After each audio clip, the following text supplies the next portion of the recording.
Welcome to Life at LI.Fi. Here we talk about the chads at LI.Fi and how chads like Marko brought the company, have stayed with the company for last 3 years and made it to a brand that we know today. So welcome Marko. Welcome to the first episode, and I really appreciate you doing this.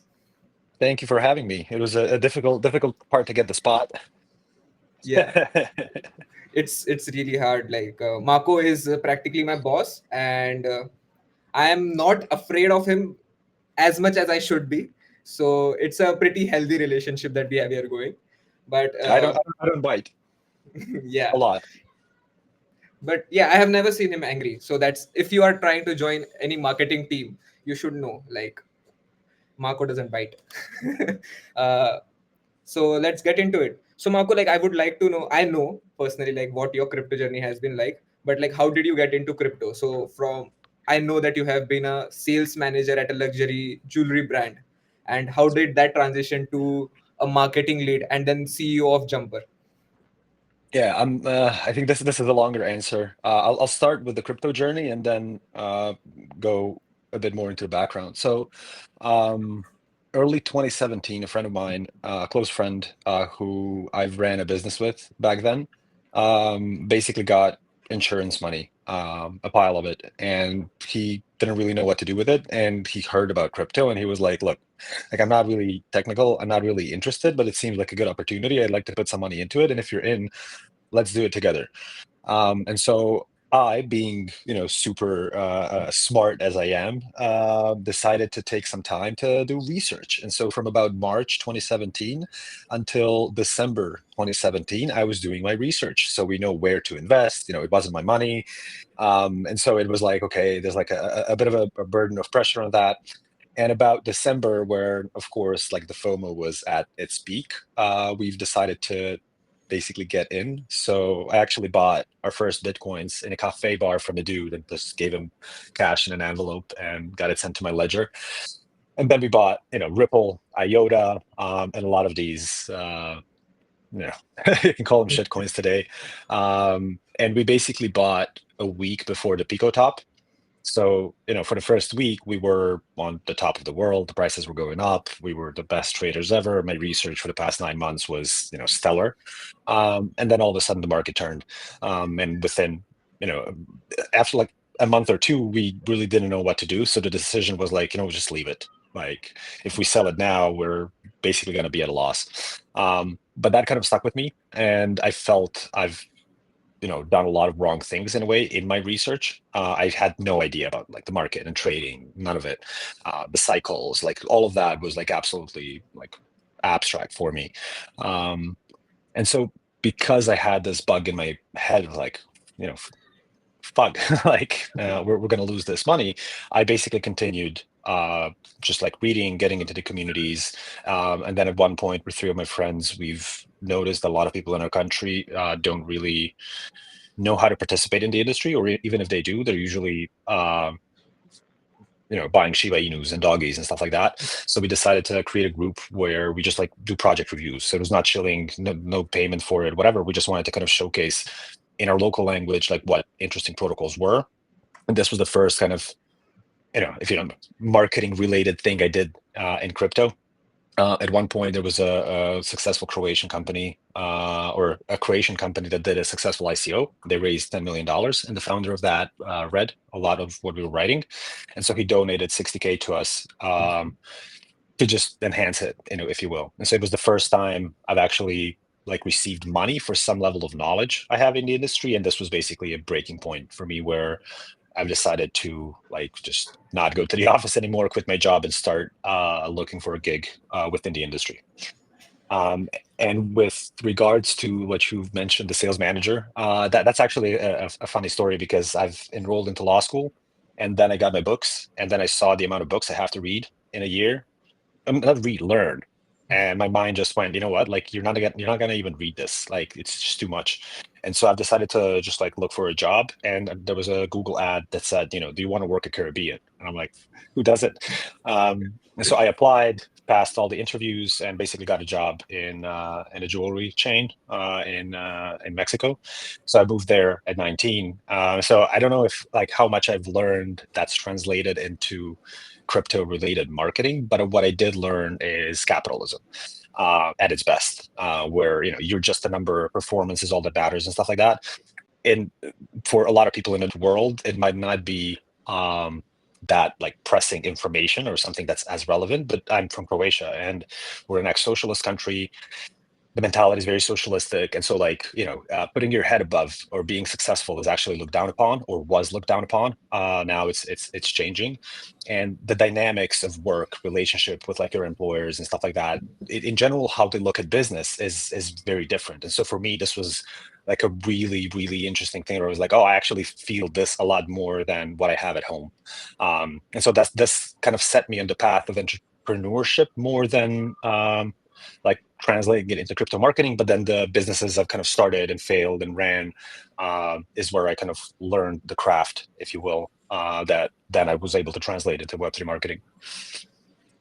So you were a sales manager in a jewelry store. Like I couldn't just let it go, because like there are a lot of parallel jokes also I can draw from them.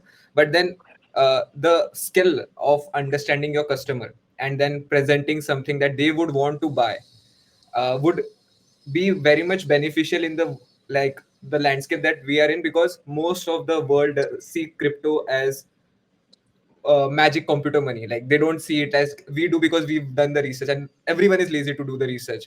So what was some tricks, at least at the very least, what was some tricks or experiences that you had while working, like directly talking to customers, that we don't like I feel like I have never done that in my life. Like I have worked in marketing, but I have never directly talked to a customer. So how was that experience ported over to, let's just say, when you were growing out Li.Fi and Jumper? Um, I think like the simplification or the simple answer would be ask more questions than you're giving answers. And I think this is applicable in any type of like sales or marketing process where, it's not one to one, but even in what we do digitally, you need to understand who your customer is, who you're talking to, who's the audience, where that audience lives, what makes them tick.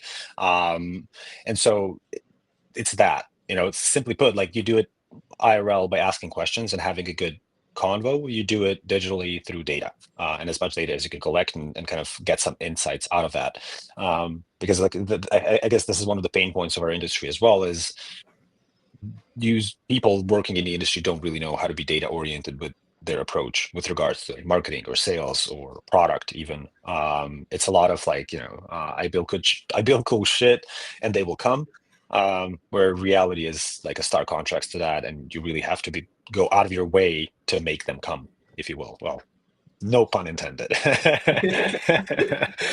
Yeah, yeah, but like there is a lot of cohort going around, is like founder mode. If I build like a lot of essays have been written, like if you build something that is really really useful, then people would be drawn towards it, no matter, like you don't need marketing. And I Well, feel like yeah, but these are like exceptions. This is like talking, oh, if I won the lottery, well, can you think Web 2 as well? Like 5 projects that have done that were like off the bat order of magnitude better than the competitor, and because the product was so much better, it just took over. Like Facebook is one, maybe that comes to mind. Netflix, Uber, but like Tesla. these are Tesla, right? Like, but these are like super unique companies, and like it's not like I wouldn't use it as a replicable strategy, right? Mhm. Like because in the end, you still have to propagate your way through, right? Because the reality as well of our industry is that attention is super scarce.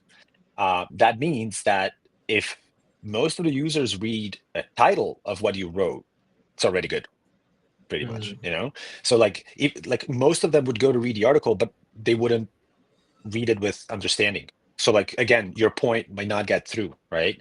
To incentivize them to actually spend their time, money, and effort to actually play with something and learn how this product is beneficial is even more difficult. So it will always kind of boil down to it. You need to be the one that invites them. You need to be the one that figures out how do you make your initial community tick, and what do you do to basically make them use your product. Yeah, so like the essence that I'm getting is like you have to get their attention and then you have to basically vibe with them. And that's a lot of what I feel like Jumper is also doing. Like when I talk to my friends that are not in Li.Fi, they always say like Jumper has a strong presence, not just because of the memes, but because of the way we present ourselves, or like the intern, like any good memes. So like we both know there have been instances where people have thought of us way too edgy. So what was the initial plan behind this specific approach that would make Jumper stand out? Um, and so the plan was actually super simple. I'm not a big fan of like these like year-long strategies on 15 pages. I'm much more fan of like lean approach and iterate. And so I think it was 2023 January, we were in Thailand. The whole team was for a team retreat, and in March we intended to launch Jumper. And so we were working on initial like go-to-market strategy in general, not just like the long-term social media approach, but like everything that goes into launching a product. And it was whiteboards, it was meetings, it was like a lot of back and forth. About 7, 8 of us from the company that like wanted to participate.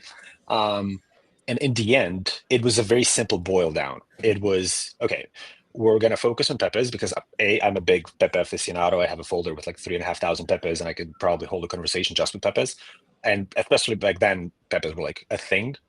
And then the second one was like degen voice and be relatable.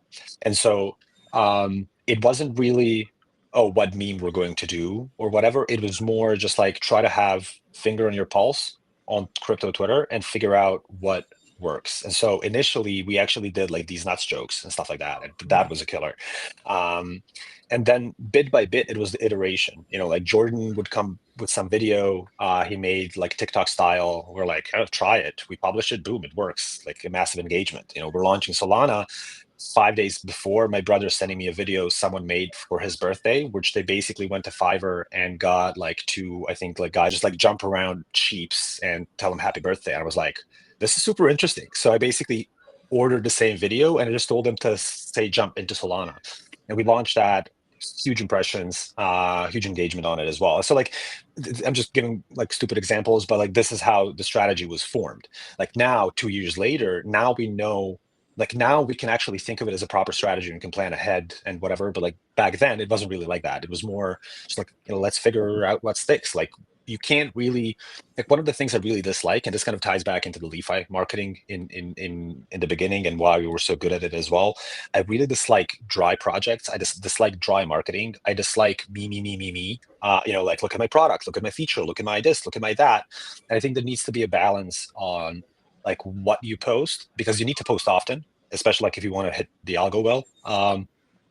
And so like you can't really just do me, me, me. Like for Li.Fi back then, it was focused on high level or high quality research articles that we positioned as like public good articles that the industry can learn from. And that was really successful. And so it wasn't about like, the value boils down to you in the end, but like it wasn't about us. It was about other bridges. It was about arbitrary messaging bridges. It was about risk frameworks. It was about like a lot of these different topics that people actually talked about on Twitter and they wanted to know. For Jumper, it was just an iteration of like what's funny, what's relatable, how can we fuck around. And like what you said about the edgy stuff is as well, like if you think about it, most of the companies or teams will always go the safe route, right? Like taking chances or doing things that are risky. No manager, or like not necessarily no, but like majority of like managers and team leads or whatever don't want to have the responsibility of something biting them in the ass and dealing with an outburst of something because what they thought was wrong. With us, it was a bit different because the whole culture from the get-go in Li.Fi was own to do it. If you make a mistake, just learn from that mistake. It doesn't matter. And so I always felt me and my team had like a really, really wide playground to play. And if something was bad and it didn't work, it was like, okay, this was bad, wasn't received well, let's not do it again, pretty much. But we still had all of us, and still have this mindset of just try it, like figure it out. Like if you don't do it, you're never gonna know, right? And so that's why we came to this edgy part, and now it works. Like this is what's actually relatable. This is what people like, and this is what make people laugh in the end. Yeah. One more thing I've noticed is, like, I may be completely wrong on this, but a while back, like let's just say 2 3 years ago, a lot of companies would have this edgy stuff, but they used to create another account called, like, let's just say Jumper Intern, and they used to post this stuff from there. Jumper was, I think, only the company at the time where like we posted memes, edgy stuff, anything that is relatable or funny on the main account itself.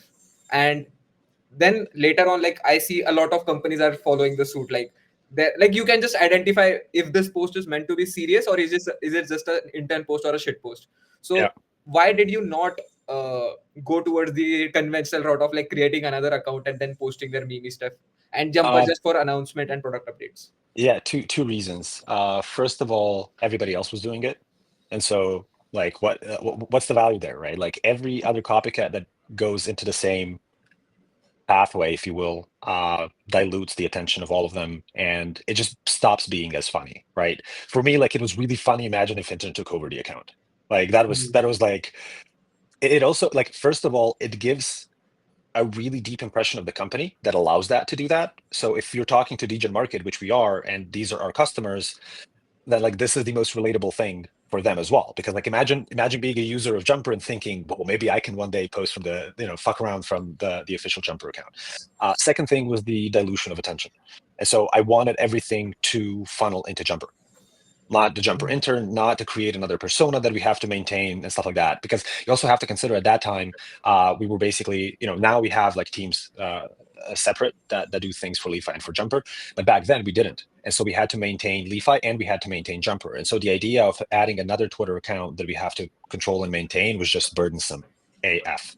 And so we decided to basically just like plow with Jumper and make that the relatable brand. Yeah, like when you talk to people and like when you understand like today a lot of people already know that Li.Fi and Jumper come from the same teams. But if you put a new, let's just say, web 2 marketing person and try to tell them like both the accounts are managed by the same team, they would just lose their mind. So it is kind of like polar opposite of like what Jumper does in terms of content and marketing, and what Li.Fi does in terms of content and marketing. So let's just say if you are a protocol and you want to create your own product on top of that protocol, so what is some advice that you would give to young founders that are just starting out and trying to find their voice like in the noise of the city?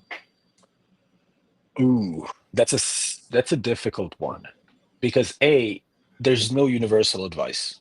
That's the first thing, right? Like if you're building a ZK proof protocol-ish thingy, well, tough luck. Like no one cares.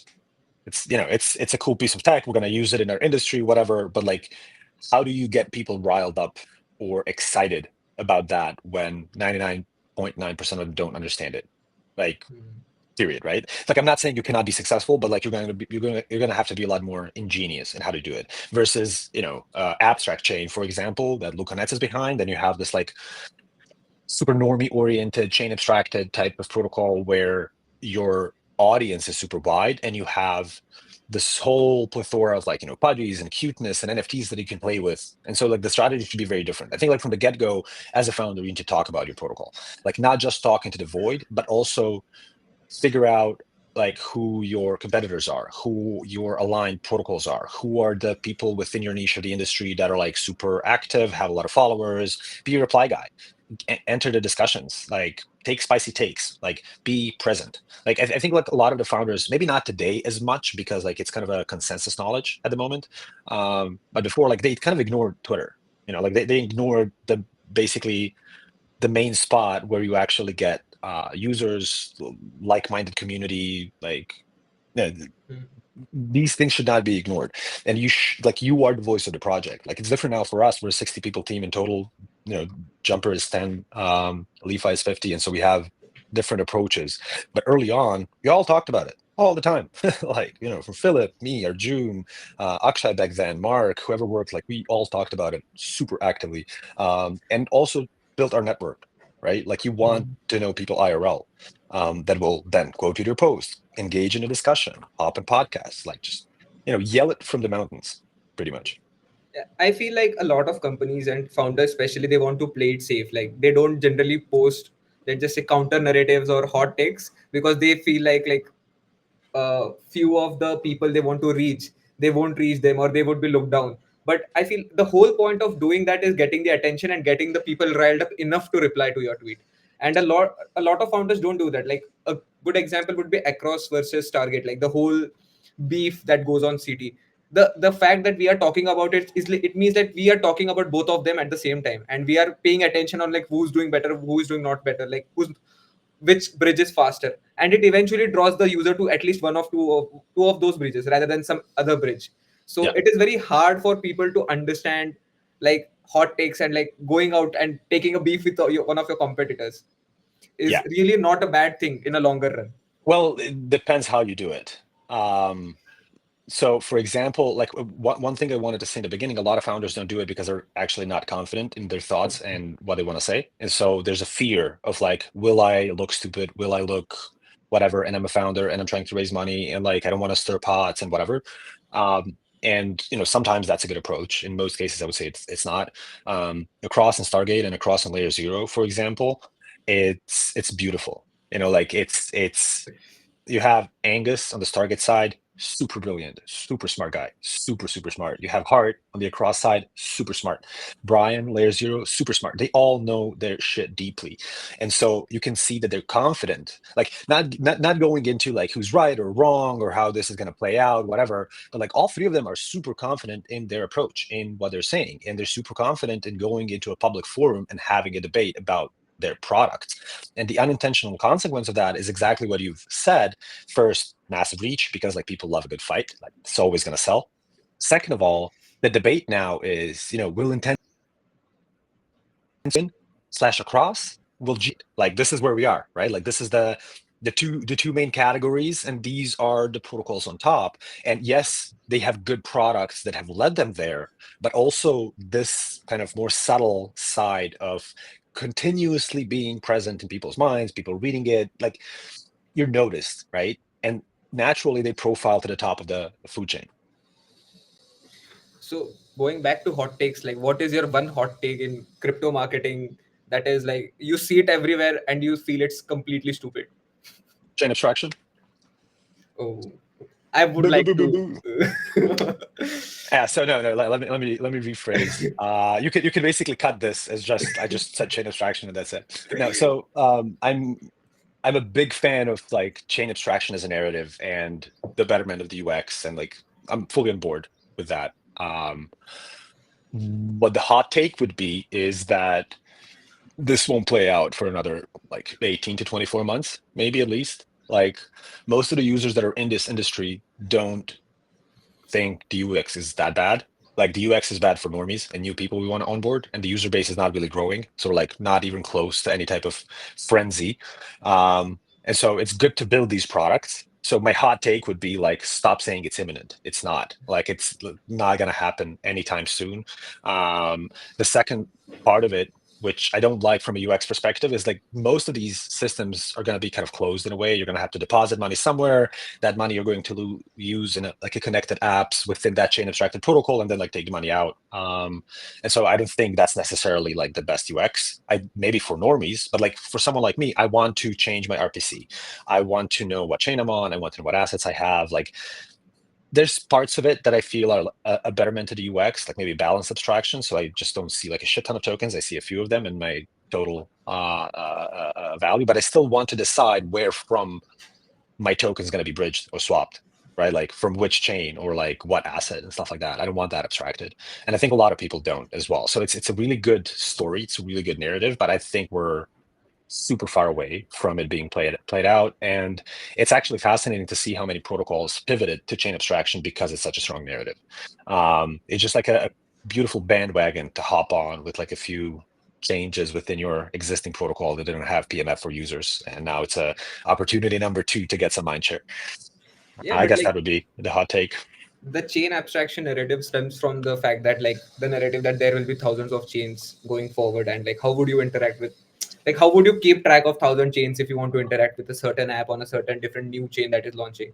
So Maybe this is what do you think yeah, about 1,000 chains? Because like I think you know my take on 1,000 chains, but like I would like to know yeah. yours. Um Thousands of chains, but six of them used would be my first take. Because in the future of thousands of chains, we're talking mostly about app chains. And I think in the like I believe that in the way these chains will form and probably start overtaking Web2 stuff and different types of industries, be it like geolocation specific, industry specific, or whatever. There's not going to be a big need of like interoperability to the rest of the system. So like I don't imagine that the same user behavior that we have today of like me going to a money market and Arbitrum, taking my rewards, going to Polygon because a new project launched there, and like this is not the user base for the 1,000 chains. So these are going to be app chains, and in the same manner that I use Revolut or any other app, I'm just going to use that. And that being a chain is good for their backend and good for finality of the transactions or whatever. Value capture or value accrual would be better. But I don't think that these users will necessarily have a need to go to Arbitrum or any other chain. And so I don't think that the chain abstraction will like do a lot there, because in the end, like the chain abstraction that will do something is like this. I'm gonna be able to like top up stuff through my Apple Pay into an app chain and just like use the products there, whatever. But I don't imagine that people will like use 1,000 chains actively, especially not general purpose chains, right? Like app chains, yes. General purpose chains, not really. But then again, you'll have hubs, you have Caldera and stuff like that, and you have interoperability within that hub. So again, it's easy. Like it's not really magnitude of order betterment. But I like the narrative. Like it's cool to see how many projects actually pivot, because it also shows how many projects just didn't know what they're building, and it was easy for them to change course. Yeah, like don't you think like as we go on, the narratives are getting complicated, and as complicated they want to simplify things, and they're creating more complicated narratives as they go. So like 2 to 3 years ago, there was like, there is this one chain, there is this another chain, you want to shift your funds, you have to go through this huge route of success, or like you can use a bridge, and that was the narrative. Now today is like, if imagine if there are 1,000 chains, then you have to go to chain 27,000, like something something. So I Yeah. feel like the space is going towards sometimes much more complexity where it doesn't need to be. Yes. Actually, there's a funny story. So last week, so a few weeks ago, we hired a new B2B marketing lead for LI.FI, and super happy with the hire. And she's a traditional marketer, a lot of experience there. She's not crypto native, and that's something we wanted as well, because we have like all of our team is crypto native. So like we wanted to, refresh it a bit. And so in the onboarding process, like we also try to like get the technology closer and everything. And like one of the questions that she had was like, it's actually super confusing. Like I'm reading a lot and I just get concepts mixed up. And so the reasoning that I've kind of offered was like, well, you just have to keep doing it, because you have like two problems or two sides of the coin, and the coin is the problem, where protocols from a marketing perspective or marketing purposes will develop new names for the same shit, right? And then on the other side, they're going to use same words to explain different concepts. Oh, sorry. Let me turn that off. And so you have like a double whammy problem, where the only way to fix it is to actually read so much and understand so much that when you're reading, you can actually visualize the flows and the concepts yourself, that the word someone uses doesn't really matter as much. Like filler, relayer, solver, transmitter. Like what's the difference? What's the difference between the four? Projects. Exactly, right? And so like imagine someone new coming into the industry and needs to make sense of it. Or like future of 1,000 chains. Find me a normie that knows what one chain is, or Yeah. understands the concept of a chain. So like we definitely need to do a lot better as an industry. And like I understand from a protocol perspective, like this is the only way for you to kind of single something out, and you want to showcase that your tech is better, and like you've thought of something cool and new, and like maybe the cool stuff is the word you thought of, not the tech you're building. Maybe hot Like I take have number a three. I read a tweet the other day, and it said like real world assets are just assets. You don't have to call them real world assets. Exactly. Real world stock. I just bought a real world Apple stock. Yeah. Like doesn't make sense, right? It also like one thing I don't like about this is like it kind of gives an image that what we do is not real. Like we're building this like censorship resistant, permissionless technology that can replace the existing outdated like robber baron financial infrastructure. While at the same time classifying words in a way that like, well, we're just kids on a playground. This is not real. And like when you get into the real world, then you kind of, then you made a difference, Yeah. which I don't subscribe to at all. Yeah, like it's very hard to still explain to a lot of my relatives like what I do. So sometimes I just say like I work at a SaaS, and then they understand what a SaaS is, but they won't understand like what chain abstraction is. Like that is like they only know Bitcoin and Ethereum. But this goes back to like when I feel you as well. Like depending who I talk to, it's either like I work in IT, I work in marketing, for an IT company, whatever. But like then if they have more questions, I start explaining. It's really difficult to explain like, oh, we're a bridge index aggregator. Okay, so like first you need to understand the concepts of chains and how they're siloed to understand bridges, right? So like there's a backstory to it. So like the easiest way is like, oh, we're building a sky scanner for sending token assets across crypto. That's it. And then it's like, I don't really know what it is, but like, okay, it sounds, I know what Skyscanner is. I've used it. I get different options for, my flight, and I guess they do something similar. It's just fine. I think there's only so much we can do as well, as an industry. Like most people don't actually care. That's the thing. And like necessarily they shouldn't even care. Like we will get with chain abstraction, like in the longer term, we will get to a point where they won't have to care. They will just use products, or services. But I think like it's futile to start explaining because like they don't actually care. It's more of like, what token should I buy? Like, is there? Yeah. I've heard Like that how there's can like I three. 10x? Right. It's not a technological or sociological interest into this industry. Like for me, it was super interesting.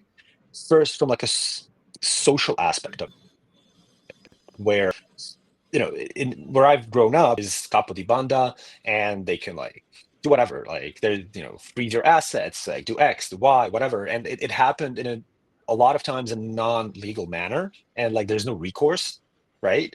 Or when my parents were kids, or my age or whatever, they lived in a socialistic country where they had rations, and they had if you had paired basically like depending on the number of your license plate, you had specific days where you can put gas in your car, stuff like that, right?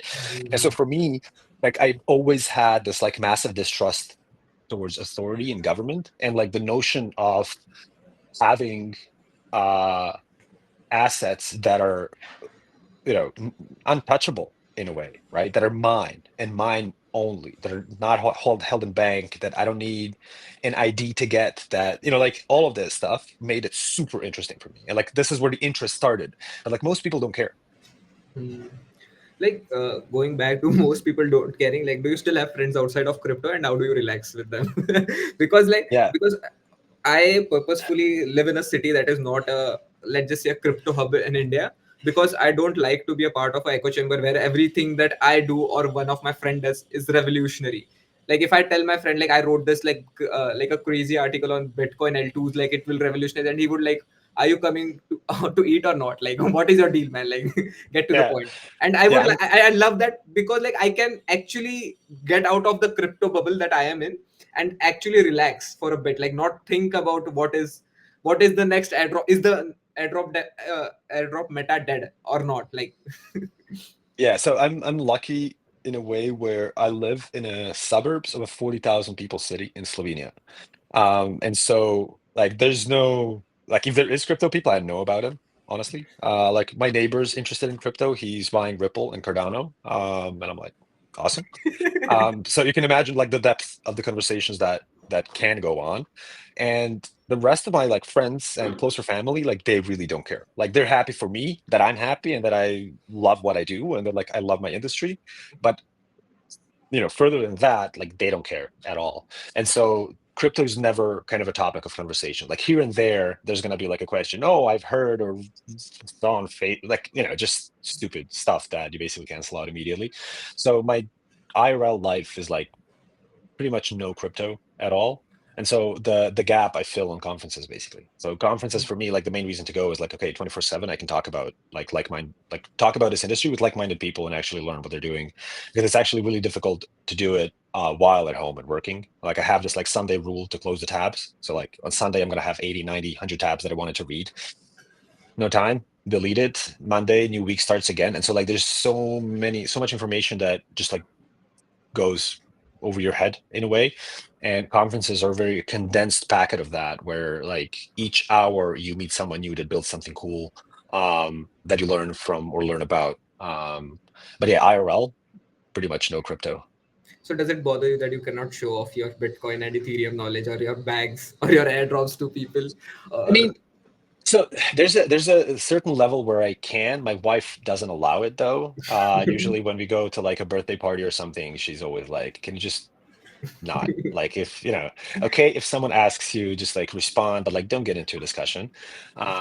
Because for me, this discussion really becomes like political and financial and like really soon, right?